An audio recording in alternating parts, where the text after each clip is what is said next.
তো এটা হচ্ছে আমাদের রাইট সাইডের হিপ বোন। কীভাবে বুঝলাম যে রাইট সাইডের হিপ বোন? সবচেয়ে বড় যে পার্টটা সেটা হচ্ছে আমাদের ইলিয়াম, আর ইলিয়ামটা ডাইরেক্টেড থাকবে উপরের দিকে। আর আমাদের যে বড় ফসাটা আছে এই ফসাটাকে বলে অ্যাসিটাবুলাম। এটা ডাইরেক্টেড থাকবে ল্যাটারালি ডাউনওয়ার্ডস অ্যান্ড ফরওয়ার্ডস। কারণ এই অ্যাসিটাবুলাম ফসাটা ডাইরেক্টেড থাকবে ল্যাটারালি ডাউনওয়ার্ডস অ্যান্ড ফরওয়ার্ডস।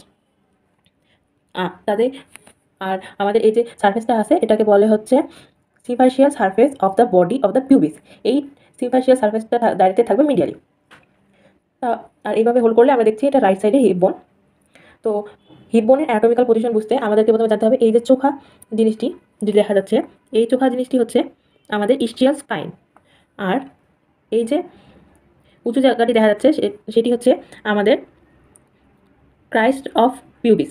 তো এই ক্রাইস্ট অফ পিউবিস আর আমাদের ইস্ট্রিয়াল স্পাইন একই হরিজন্টাল প্লেনে থাকবে, আর এখানে আমরা সামনের দিকে দেখতে পাচ্ছি এই যে চোখা স্পাইনটা আছে এটা হচ্ছে অ্যান্টেরিয়র সুপেরিয়র ইলিয়াক স্পাইন। সামনের দিকে আছে থাকবে অ্যানাটমিক্যাল পজিশন ধরলে সামনের দিকে থাকবে ওই জন্য অ্যান্টেরিয়র, উপরের দিকে আছে ওই জন্য সুপেরিয়র, আর নিচে একটা ইনফিরিয়র আছে। তো অ্যান্টেরিয়র সুপেরিয়র আর ইলিয়ামের ওই জন্য অ্যান্টেরিয়র সুপেরিয়র ইলিয়াক স্পাইন।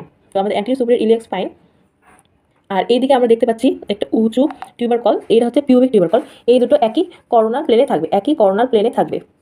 তো প্লেন যদিও একটু বেসিক, তাও যদি কারো এখনও জানতে বা বুঝতে সমস্যা থাকে তাহলে এই পিকচারটা দেখলে আশা করি ক্লিয়ার হবে। আমি একটি কমেন্টে দিয়ে রাখবো।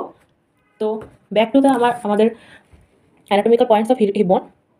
তো অ্যানাটমিক্যাল পয়েন্টস বলার জন্য আমরা অ্যানাটমিক্যাল পজিশন ধরার পর বলবো যে the symphysial surface of the pubis is directed medially, the ischiac spine and the pubic crest is in the same horizontal plane, the anterior superior iliac spine and the pubic tubercle is in the same corner plane, the acetabulum is directed laterally downwards and forwards.